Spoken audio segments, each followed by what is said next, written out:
नमस्कार। समसामयिक विषयों पर आपके पसंदीदा कार्यक्रम विशेष में आप सभी का स्वागत है। मैं हूं आपके साथ वैभवराज शुक्ला। संस्कृत दुनिया की सबसे पुरानी भाषाओं में से एक है। संस्कृत को सभी भाषाओं की जननी भी कहा जाता है, इसलिए कई भाषाओं में इसके शब्द आज भी जीवित हैं। संस्कृत भाषा का इतिहास उतना ही पुराना है जितना कि भारतीय संस्कृति का, हमारे प्राचीन ग्रंथों का, हमारे समृद्धशाली इतिहास का और हमारे देव देवताओं का। इसलिए आज के समय में संस्कृत का जीवित रहना बहुत जरूरी है, क्योंकि ये सिर्फ एक भाषा नहीं है, बल्कि ये तो अपने अंदर एक अद्भुत इतिहास, जीवन जीने की कला और मानव जाति के संपूर्ण विकास की इबारत समेटे हुए है। इसलिए देश ही नहीं, पूरी दुनिया में ये महान भाषा शोध का विषय है। संस्कृत भाषा का अखंड प्रवाह हजारों वर्षों से निरंतर जारी है। इसे देववाणी और सुर भारती भी कहा जाता है। इसलिए आज भी हमारे समृद्ध संस्कृति में की विरासत हमारे इतने आधुनिक जीवन में भी समाई हुई है। आज भी जब कोई बच्चा पैदा होता है तो उसके विवाह से लेकर उसकी मृत्यु तक संस्कार के सभी मंत्र संस्कृत भाषा में ही उच्चारित होते हैं। इसके बिना हमारे यज्ञ, हवन या पूजा पाठ संभव नहीं हो सकते। हमारे जो संस्कार हैं, हमारे जो आस्था है, हमारे जो जीवन के मूल्य हैं, वो सब संस्कृत से ही जुड़े हुए हैं। संस्कृत भाषा के शब्द न सिर्फ ऐतिहासिक हैं बल्कि वैज्ञानिक भी हैं। इसलिए हमारी इस अमूल्य धरोहर को हमें संजो कर रखना है। इसी क्रम में देश में संस्कृत के 3 विश्वविद्यालयों को केंद्रीय विश्वविद्यालय का दर्जा देने के प्रावधान वाले विधेयक यानी केंद्रीय संस्कृत विश्वविद्यालय विधेयक 2020 को संसद के दोनों सदनों से मंजूरी मिल गई है।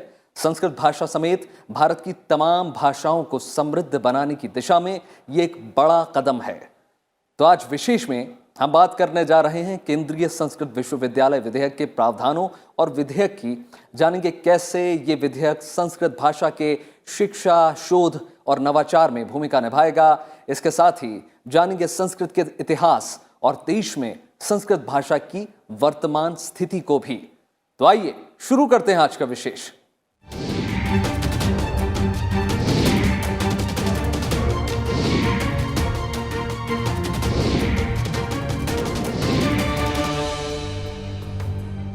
भारत की 3 मानद विश्वविद्यालय को केंद्रीय संस्कृत विश्वविद्यालय का दर्जा देने के लिए लाया गया केंद्रीय संस्कृत विश्वविद्यालय विधेयक 2020 16 मार्च को राज्यसभा में ध्वनिमत से पारित हो गया। यह विधेयक लोकसभा से पहले ही 12 दिसंबर 2019 को पारित हो चुका है। विधेयक 3 मानद विश्वविद्यालयों को केंद्रीय संस्कृत विश्वविद्यालयों के रूप में उन्नत करने में सक्षम होगा। इसके साथ ही इससे संस्कृत भाषा के ज्ञान का प्रसार करने के लिए और अधिकतर अवसर प्रदान होंगे।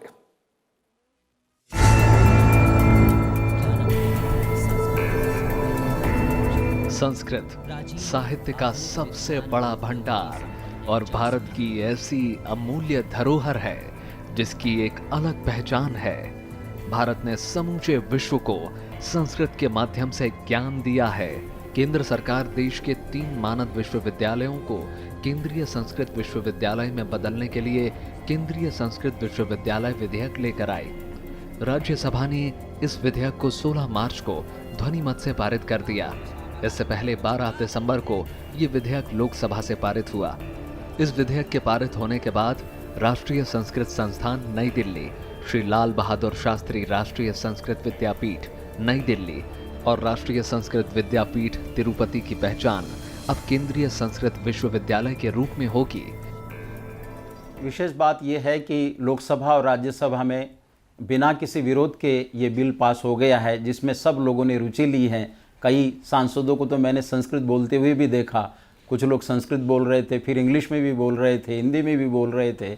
तो इससे ये पता चलता है कि सभी लोग संस्कृत का हित चाहते हैं, संस्कृत का विकास चाहते हैं और इसलिए निर्विरोध ये बिल पास होना ये भी अपने आप में एक इतिहास है। दरअसल भारत में उन उच्चतर शिक्षा संस्थानों को मानद विश्वविद्यालय यानी डीम्ड यूनिवर्सिटी कहते हैं जिन्हें विश्वविद्यालय अनुदान आयोग यानी यूजीसी की सलाह पर भारत सरकार ने उच्च शिक्षा विभाग द्वारा इस प्रकार की मान्यता दी जाती है। इस विधेयक के पारित होने पर केंद्रीय मानव संसाधन विकास मंत्री रमेश पोखरियाल निशंक ने विधेयक को अपना व्यापक समर्थन देने के लिए सांसदों को धन्यवाद किया। मानव संसाधन विकास मंत्री ने कहा कि हम सभी भारतीय भाषाओं को सशक्त करने के पक्षधर हैं। हम प्रत्येक भारतीय भाषा के ज्ञान के भंडार का उपयोग करेंगे। यदि संस्कृत सशक्त होगी तो सभी भारतीय भाषाएं भी सशक्त होंगी। कि सब सदस्यों ने एक मत से संस्कृत का इस विश्वविद्यालयों का समर्थन किया है और जिन्होंने भाषा में कहा है, श्रीमान हमारे लिए सभी भारतीय भाषाएं श्रेष्ठ हैं। जब भारतीय भाषाएं समृद्ध नहीं होंगी तो हमारा कुछ भी समृद्ध नहीं हो सकता। ये सरकार सभी भारतीय भाषाओं के प्रति संकल्पबद्ध है। निशंक ने कहा कि इस विधेयक के पारित होने के बाद इन तीनों विश्वविद्यालयों को न केवल भारत बल्कि पूरी दुनिया में बेहतर ढंग से संस्कृत भाषा के ज्ञान का प्रसार करने के लिए और अधिक अवसर प्राप्त होंगे। उन्होंने कहा कि संस्कृत एक वैज्ञानिक भाषा है और इसके साथ ही ज्ञान की भी भाषा है। इसलिए पूरी दुनिया ने संस्कृत भाषा पर अपनी निगाहें जमा रखी हैं और यही वजह है कि संस्कृत भाषा न केवल भारत के कॉलेजों और विश्वविद्यालयों में बल्कि विश्व भर के शीर्ष विश्वविद्यालयों में भी पढ़ाई जा रही है। संस्कृत संपूर्ण मानवता के लिए भारत की एक अनुपम भेंट है और ये भाषा वैश्विक स्तर पर भारत का गौरव बढ़ाएगी।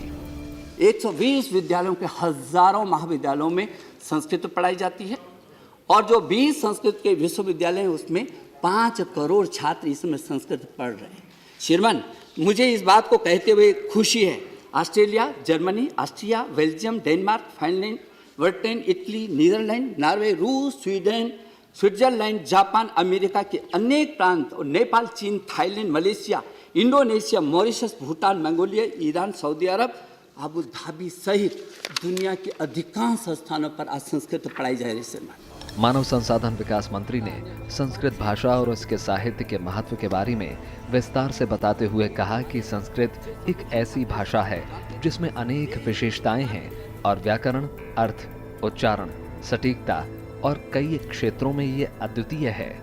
उन्होंने कहा कि संस्कृत केवल एक भाषा नहीं है बल्कि इस देश की महान सांस्कृतिक विविधता की विशिष्ट पहचान है। निशंक ने कहा कि इन विशेषताओं को ध्यान में रखते हुए संस्कृत भाषा में अध्ययन और शोध को बढ़ावा देना अब अत्यंत आवश्यक हो गया है। यदि हमारे ज्ञान, विज्ञान, अनुसंधान, वेद, पुराण, उपनिषद ये सब कुछ है तो आज आवश्यकता पड़े श्रीमान कि आज उसको नवाचार के साथ पूरी दुनिया में आगे बढ़ाने की, और इसीलिए इन 3 संस्कृत विश्वविद्यालयों को श्रीमान हम लेकर के आइए। ये विधेयक संसद में पारित उन ऐतिहासिक विधेयकों में से एक है जिसने देश के अनगिनत संस्कृत प्रेमियों, विद्वानों और संस्कृत भाषी लोगों की आकांक्षाओं के साथ साथ उनकी ओर से लंबे समय से की जा रही मांग को पूरा किया है। इन तीनों विश्वविद्यालयों को केंद्रीय विश्वविद्यालयों का दर्जा देने से इन विश्वविद्यालयों की हैसियत बढ़ेगी और इसके साथ ही संस्कृत और शास्त्र संबंधी शिक्षा के क्षेत्र में स्नातकोत्तर, डॉक्टरेट और पोस्ट डॉक्टरेट शिक्षा और अनुसंधान को बढ़ावा मिलेगा। आकाश पोपली के साथ bureau report, Rajya Sabha TV. Sanskrit भाषा के प्रचार प्रसार के लिए संस्कृत केंद्रीय विश्वविद्यालयों की जरूरत लंबे समय से थी। संस्कृत भाषा में अध्ययन और शोध के लिए और भी जरूरी हो गया था। आइए जानते हैं केंद्रीय संस्कृत विश्वविद्यालय विधेयक 2020 में क्या महत्वपूर्ण प्रावधान किए गए हैं।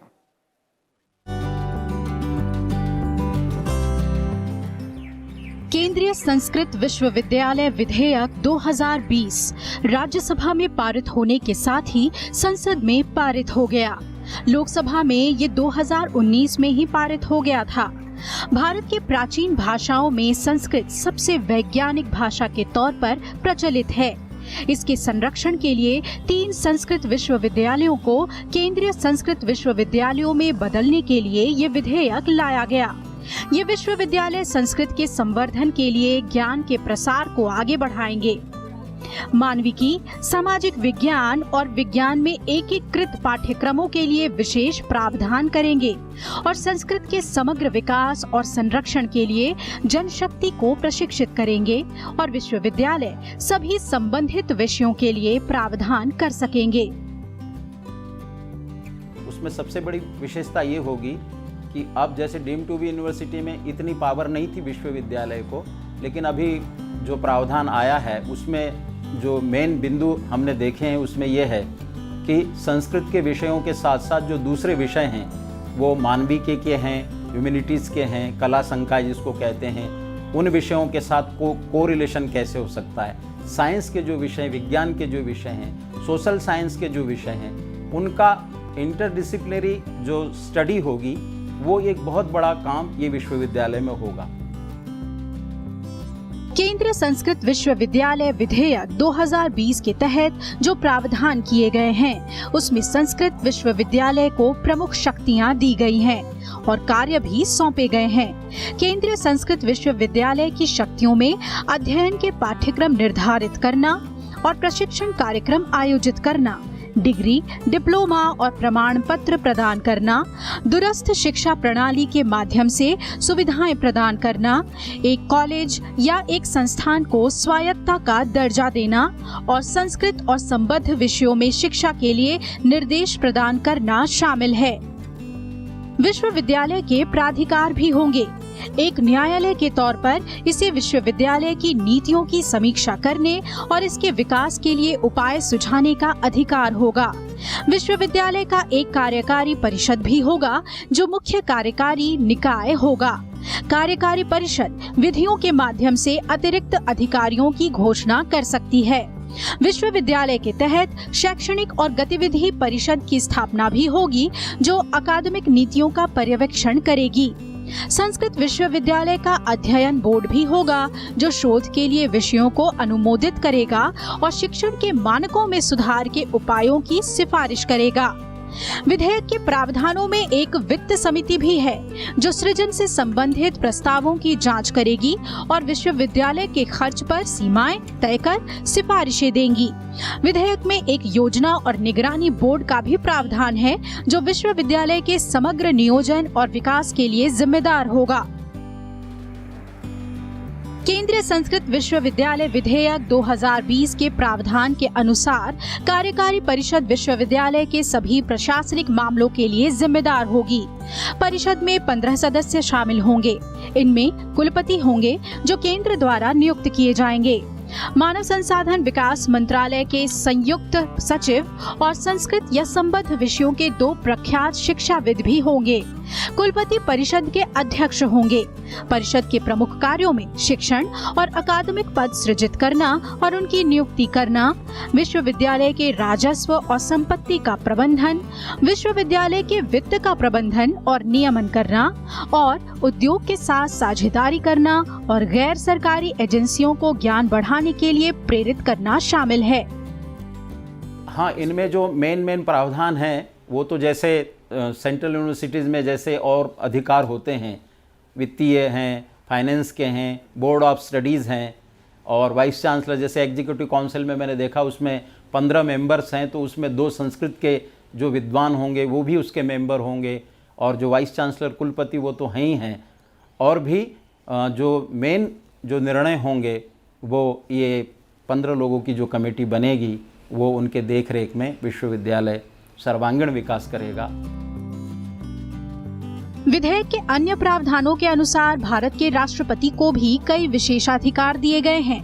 राष्ट्रपति विश्वविद्यालय के विजिटर होंगे जो विश्वविद्यालय के कामकाज की समीक्षा और निरीक्षण करने के लिए व्यक्तियों को नियुक्त कर सकते हैं। राष्ट्रपति के निरीक्षण के निष्कर्षों के आधार पर कार्यकारी परिषद कार्रवाई कर सकती है। यदि उचित समय अवधि के भीतर कोई कार्रवाई नहीं की जाती है तो विजिटर यानी राष्ट्रपति परिषद को बाध्यकारी निर्देश जारी करने का अधिकार है। इसके अलावा राष्ट्रपति विश्वविद्यालय की किसी भी कार्यवाही को रद्द कर सकते हैं जो विधेयक के अनुरूप नहीं है। केंद्र संस्कृत विश्वविद्यालय विधेयक 2020 में विवाद की स्थिति में अपील करने के लिए भी प्रावधान किया गया है। कोई भी छात्र या उम्मीदवार जिसका नाम विश्वविद्यालय के रोल से हटा दिया गया हो और जिसे परीक्षा देने से रोक दिया गया हो, वो निर्णय की समीक्षा के लिए कार्यकारी परिषद में अपील कर सकता है। छात्र के खिलाफ विश्वविद्यालय यदि अनुशासनात्मक कार्रवाई करे तो राहत के लिए छात्र मध्यस्थता के लिए ट्रिब्यूनल जा सकते हैं। किसी कर्मचारी और विश्वविद्यालय के बीच अनुबंध से उत्पन्न विवादों को भी ट्रिब्यूनल में भेजा जा सकेगा। ट्रिब्यूनल में कार्यकारी परिषद एक सदस्य नियुक्त कर सकेंगे। संबंधित कर्मचारी या छात्र भी एक सदस्य नामित कर सकेंगे।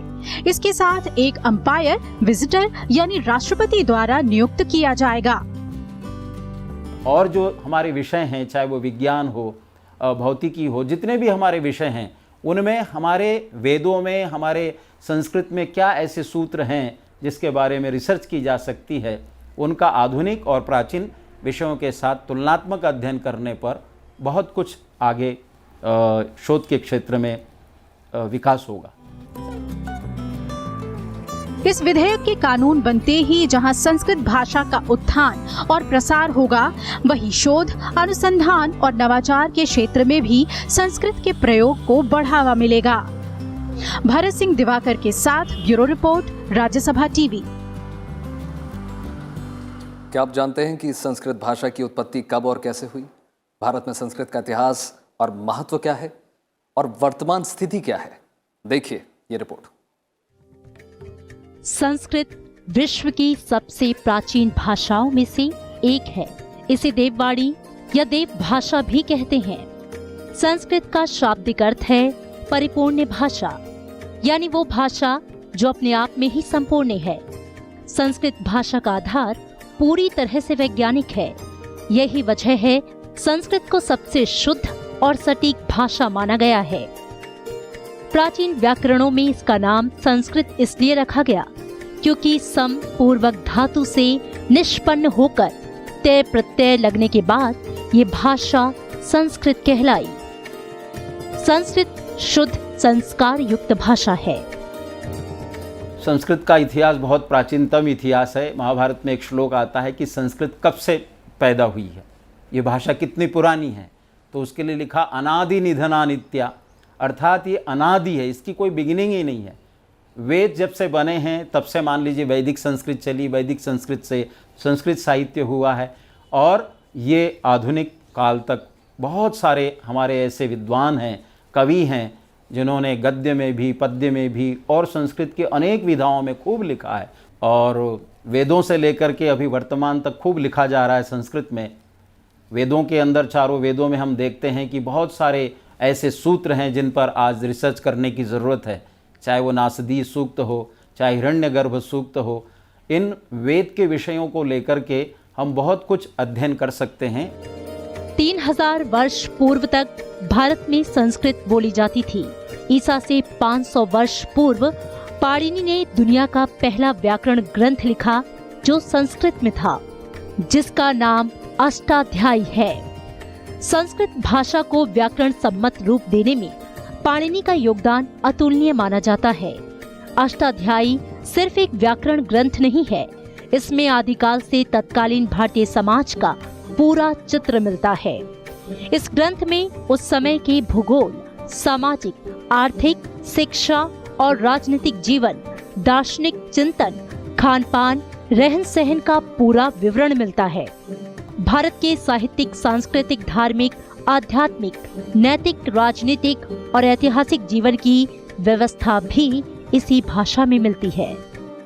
यदि भारत को जानना हो तो संस्कृत को जानना अवश्यमेव है। भारतस्य प्रतिष्ठे द्वे संस्कृतम संस्कृतिस्तथा। भारत की आत्मा, भारत की प्रतिष्ठा दो ही चीज़ों से जानी जा सकती है, एक संस्कृत और संस्कृति। संस्कृत के बिना संस्कृति अधूरी है, संस्कृति के बिना संस्कृत अधूरी है।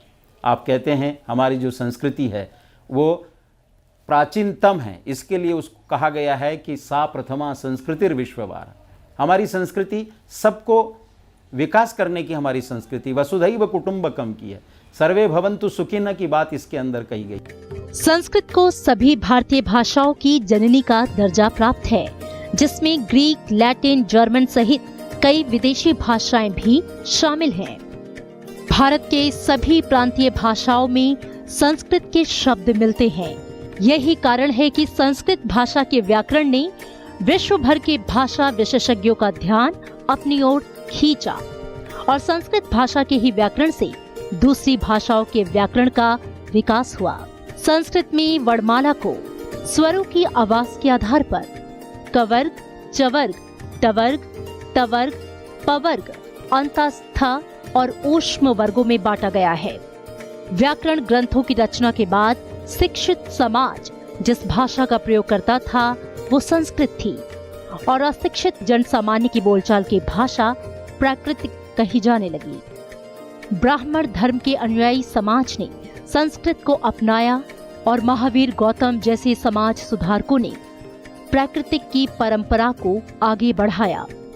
आगे चलकर जैन, बौद्ध सभी धर्मों के अनुयायियों ने सैद्धांतिक मत की स्थापना के लिए संस्कृत भाषा में ग्रंथ रचना प्रारंभ की। संस्कृत की पूरे देश में बहुत अच्छी स्थिति है। सब लोग इसको पढ़ना चाहते हैं, स्कूलों में भी पढ़ना चाहते हैं। अभी मेंबर पार्लियामेंट ने एक ने कहा, मेरे ख्याल छत्तीसगढ़ की थी, उन्होंने कहा कि भाई संस्कृत केवल 8वीं तक ही नहीं, पूरी 10वीं और 12वीं तक जरूरी शिक्षा का एक अंग होना चाहिए, ताकि क्योंकि संस्कृत के पढ़ने से मनुष्य का व्यक्तित्व का निर्माण होता है, उसका शारीरिक, उसका आत्मिक और सबसे बड़ी बात आज आध्यात्मिकता की है कि हम कौन हैं, किस लिए हैं, हमें क्या करना है, ये सब बातें संस्कृत में आपको मिलेगी। संस्कृत भाषा के दो रूप हमारे सामने हैं, पहला वैदिक और दूसरा लौकिक। इन दोनों में विषय, भाषा, छंद, अलंकार और स्वर की वजह से अंतर है। वैदिक भाषा में संहिता की रचना हुई है, जबकि लौकिक संस्कृत में वाल्मीकि रामायण, महाभारत आदि की रचना हुई। भारत का सबसे प्राचीन ग्रंथ ऋग्वेद संस्कृत भाषा में ही लिखा गया। संस्कृत भाषा का क्रमिक विकास हुआ है। ऐतिहासिक अध्ययन से ये पता चलता है कि भारत में आर्य भाषा ने दो रूपों में अपना विकास किया। उसका पहला रूप हमें तत्कालीन जन सामान्य की भाषा के रूप में और दूसरा साहित्य की भाषा के रूप में मिलता है। पाणिनि व्याकरण भी संस्कृत को बांध न सकी, उसका निरंतर विकास होता गया। वर्तमान शिक्षा में संस्कृत की उपयोगिता सबसे अधिक है। शोध में ये पाया गया है कि संस्कृत पढ़ने से स्मरण शक्ति बढ़ती है। आज संस्कृत को अपनाने पर विशेष जोर देने की आवश्यकता है। संस्कृत के पाठ्यक्रम को सरल और ज्ञानोपयोगी बनाकर शिक्षा का प्रचार प्रसार करने की आवश्यकता है। संस्कृत शिक्षण के नए नए प्रयोग से संस्कृत भाषा के छात्रों में अधिक से अधिक लोकप्रिय बनाकर संस्कृत को उचित सम्मान देना होगा। Bureau report, Rajya Sabha TV.